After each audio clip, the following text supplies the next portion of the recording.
दोस्तों नमस्कार, जय हिंद, जय भारत। मैं सिविल कंक्रीट एग्ज़ाम गुरु आपके सामने नया टॉपिक पेश कर रहा हूँ। पिछले टॉपिक में आपको मैंने बताया था क्या बताया था कि कंक्रीट क्या होती है। ठीक है, अब बात करते हैं कंक्रीट के बारे में। तो मैंने बात कर ली प्लेन सीमेंट कंक्रीट, इसके बारे में भी आपको मैंने बताया था। प्लेन सीमेंट कंक्रीट बहुत सिंपल है। सीमेंट कंक्रीट को ही प्लेन सीमेंट कंक्रीट कहते हैं, जिसमें आपको मैंने बताया था। दोबारा फिर से मैं रिवाइज कर रहा हूँ। रिवाइज इसलिए कर रहा हूँ, काफ़ी टाइम हो गया मैं आप लोगों के सामने प्रेजेंट नहीं हो पाया। प्लेन सीमेंट कंक्रीट का मतलब ये होता है बाइंडिंग मटेरियल जो अपन सीमेंट कंक्रीट यूज़ करते हैं उसी को सीमेंट कंक्रीट बोलते हैं। बाइंडिंग मटेरियल, एग्रीगेट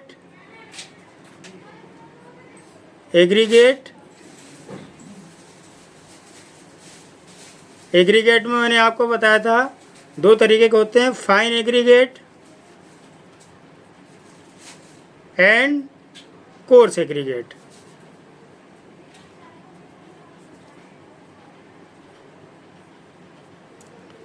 इसके बाद आपको मैंने बताया था वाटर का मतलब ये है पीने योग्य पानी हम लोग इस्तेमाल करेंगे। इसके बाद आपको मैंने बताया था एडमिक्सचर क्यों मिलाते हैं? कंक्रीट की वर्केबिलिटी को इम्प्रूव करने के लिए। ठीक है, अब ये हो गए इंग्रेडिएंट ऑफ सीमेंट कंक्रीट।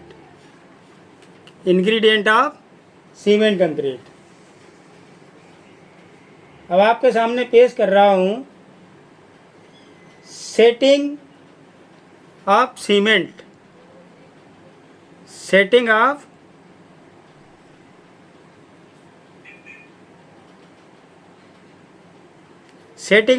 होती क्या है साथियों, आपको बताना चाहूँगा।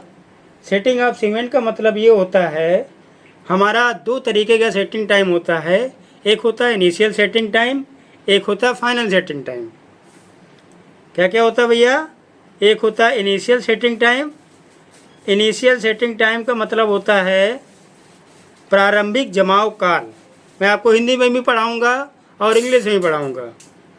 इनिशियल सेटिंग टाइम, डाउट हो डायरेक्ट मैसेज कर सकते हो, कोई दिक्कत नहीं है। इनिशियल सेटिंग टाइम, इसका टाइम पीरियड कितना होता है? 30 मिनट। कितना होता है? 30 मिनट। मतलब कहने का तात्पर्य ये है, जो हमारा सेटिंग ऑफ सीमेंट है वो इनिशियल सेटिंग टाइम उसका होता है 30 मिनट में हमारी सीमेंट जो है वो सेट होने लगती है। ठीक है, इसके बाद कंटिन्यू सेटिंग चलती रहती है। बहुत सारे काम होते हैं, कॉम्पैक्शन होता है ना। एग्रीगेट को मिलाते हैं, एग्रीगेट को मिलाने के बाद क्या करते हैं? कॉम्पैक्शन, कुटाई करते हैं, धुलाई करते हैं। तो ये इस तरह से आपकी धीरे धीरे ये सेटिंग चलती रहती है। सेकंड क्या है? सेकंड है final setting time. Final setting time कितना होता है भैया? फाइनल सेटिंग टाइम 30 मिनट से लेकर और 10 घंटे तक हम लोग मान के चलते हैं। 10 आवर। कितना मान के चलते हैं भैया? 30 मिनट से 10 आवर। एनी डाउट, कोई भी कन्फ्यूजन हो आप लोग तुरंत डिस्कस कर सकते हैं, नो डाउट। ठीक है, बहुत ज़्यादा विस्तार में नहीं लिखूँगा, आपको पॉइंट टू द पॉइंट में समझाने का प्रयास इसलिए कर रहा हूँ क्योंकि थोड़ा सा वीडियो लॉन्ग हो जाता है, जिससे प्रॉब्लम आपको भी होगा और प्रॉब्लम मुझे भी होता है। अब rate of hardening cement concrete की बल ग्रहण दर, रेट ऑफ हार्डनिंग। आपने सुना होगा, आपने पढ़ा होगा। देखिए, सबसे प्लस पॉइंट क्या है, आप हमारे चैनल पे आना क्यों चाहेंगे? आप हमारे चैनल पे इसलिए आना चाहेंगे क्योंकि पॉलीटेक्निक प्लस बीटेक दोनों का एक्सपीरियंस लेके सिविल कंक्रीट एग्ज़ाम गुरु बैठा है, तो आपको दोनों एक्सपीरियंस मिलने वाले हैं।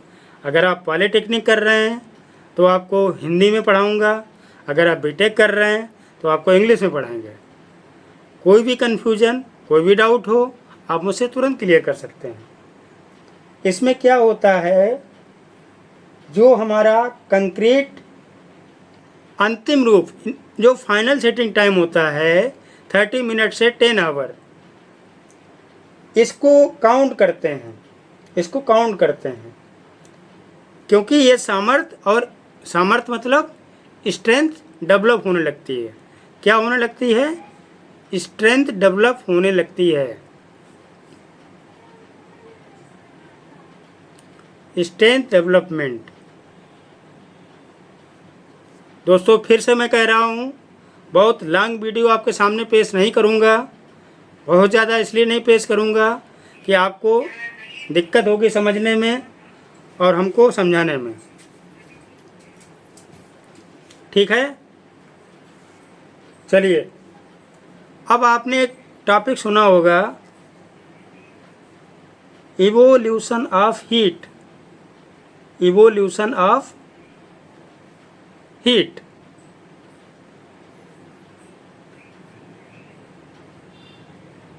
क्या होता है इवोल्यूशन ऑफ हीट? क्या होता है भैया? अपन लोग जब सीमेंट में पानी मिलाते हैं, जब कंक्रीट तैयार करते हैं, तब जलयोजन क्रिया होती है, जिसको हाइड्रेशन ऑफ सीमेंट कंक्रीट बोलते हैं। क्या बोलते हैं? Hydration of cement concrete. और ये क्या होती है? जैसे अपन लोगों ने स्लैब को ढाला, स्लैब ढालने के बाद आपको क्या लगता है, स्लैब ढालने के बाद हमारा काम ख़त्म हो जाता है? बिल्कुल नहीं ख़त्म हो जाता है, क्योंकि हमने आपको पिछले टॉपिक में बताया था, क्यूरिंग करना बहुत ज़रूरी है। क्यूरिंग माने तराई, क्यूरिंग माने तराई। जो रेट ऑफ हाइड्रेशन होता है, जलयोजन क्रिया होती है, अंदर स्लैब के अंदर का जो टेम्परेचर होता है, बाहर का जो नॉर्मल टेम्परेचर होता है, इन दोनों में बहुत सारा डिफरेंट होता है। इस डिफरेंट को रिमूव करने के लिए हम लोग क्या करते हैं, टाट है, बालू के पतली पतली नालियाँ बना देते हैं, क्यारियाँ बना देते हैं, उसमें पानी भर देते हैं, तो क्या करता है, वो नीचे से हीट जनरेट हो रही है, वो ऊपर आ रही है। ऊपर क्या भरा हुआ है? पानी भरा हुआ है। पानी भरा हुआ है तो क्या हो रहा है? हीट को वो रिमूव कर रहा है। हीट को रिमूव कर रहा है, जिस वजह से हमारी जो स्लैब है उसमें ना तो क्रैक आएगा, ना फेलर होगी। समझ गए मेरे भाई?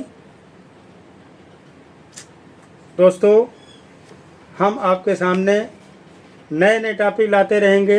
मैं आपको फिर से बोल रहा हूँ, पॉलीटेक्निक और बीटेक सिविल इंजीनियरिंग एक्सपर्ट हूँ। आपको कोई भी दिक्कत अगर आएगी, आप तुरंत हमसे डिस्कस कर सकते हैं बाय मैसेज। अब नेक्स्ट टॉपिक है bulking of sand. Bulking of sand क्या होता है? जो बालू हमारी पूरी तरह से सूखी होती है, वो जैसे ही पानी या नमी के संपर्क में आती है तो उससे क्या बढ़ जाता है? वॉल्यूम बढ़ जाता है। क्या बढ़ जाता है? वॉल्यूम। वॉल्यूम बढ़ने के बाद एक पतली सी झिल्ली बन जाती है चारों तरफ, जिससे बालू के कण दूर दूर हो जाते हैं, जिसके परिणाम स्वरूप बालू का आयतन, उसका वॉल्यूम बढ़ जाता है। Volume increase,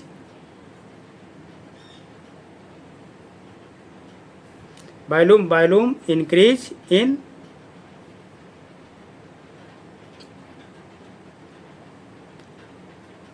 touching of water surface.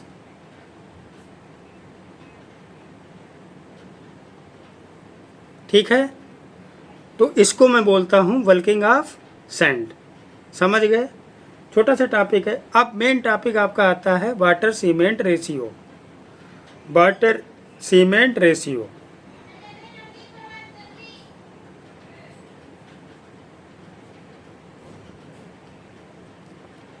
Water cement ratio क्या होता है? This is very important topic. आपके एग्जाम में भी आता है, वाइवा इंटरव्यू में भी पूछा जाता है। वाटर सीमेंट रेशियो में सबसे पहले इसका आप फार्मूला याद करेंगे। वाटर सीमेंट रेशियो का मतलब होता है weight of water, weight of water upon weight of cement.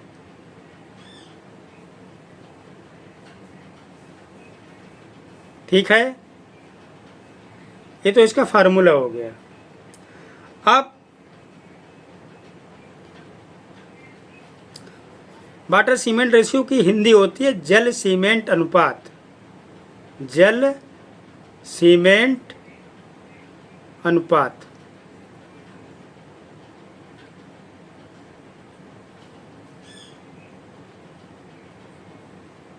Concrete में अगर पानी की मात्रा ज़्यादा हो जाएगी तो क्या होगा मेरे भाई? फाइन एग्रीगेट अलग हो जाएगा, कोर्स एग्रीगेट अलग हो जाएगा, वाइंडिंग मटेरियल अलग हो जाएगा, एडमिक्सचर हमारे अलग हो जाएंगे, जिसको बोलते हैं increase in water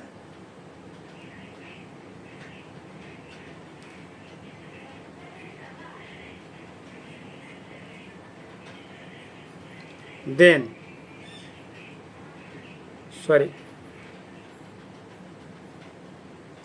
concrete increase in water then bleeding। क्या शुरू हो जाएगी भैया? ब्लीडिंग शुरू हो जाएगी, मतलब इसको बोलते हैं रिसाव। अब वो मेरे किसी काम की नहीं है। क्यों? बंधक पदार्थ अलग हो गया, मोटा मिलावा, महीन मिलावा या एग्रीगेट जिसको बोल सकते हैं, अलग हो गया।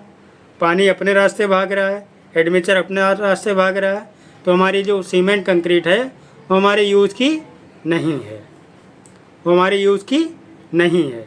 तो हमको क्या करना है? वाटर सीमेंट रेशियो का विशेष ध्यान रखना है। दो कंडीशनें होती हैं, डिक्रीज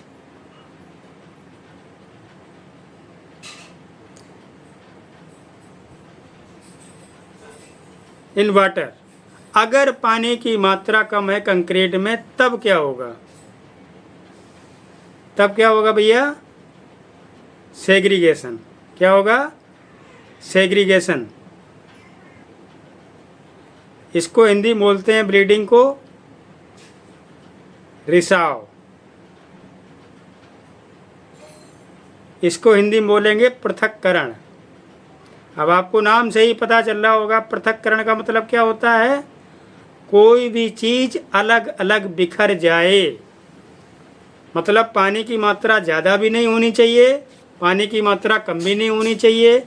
अगर पानी की मात्रा ज़्यादा हो गई तो हमारी कंक्रीट हमारे लिए यूजेबल नहीं है, उसकी वर्केबिलिटी डाउन हो जाएगी और जितना भी उसके अंदर हमने मटेरियल यूज़ किया है वो हमारे किसी काम का नहीं रहेगा। अगर पानी की मात्रा कम रहेगी तो उसका मतलब ये है कि उसमें सेग्रीगेशन स्टार्ट हो जाएगा। सेग्रीगेशन का मतलब होता है पृथक्करण। पृथक्करण का मतलब ये होता है वाइंडिंग मटेरियल हमारा बंधक पदार्थ अलग बिखर जाएगा, एग्रीगेट हमारा अलग बिखर जाएगा, वाटर अपना रास्ता तय करेगा, फाइन एग्रीगेट, कोर्स एग्रीगेट अलग अलग हो जाएंगे, एडमिक्सचर हमारा अलग हो जाएगा।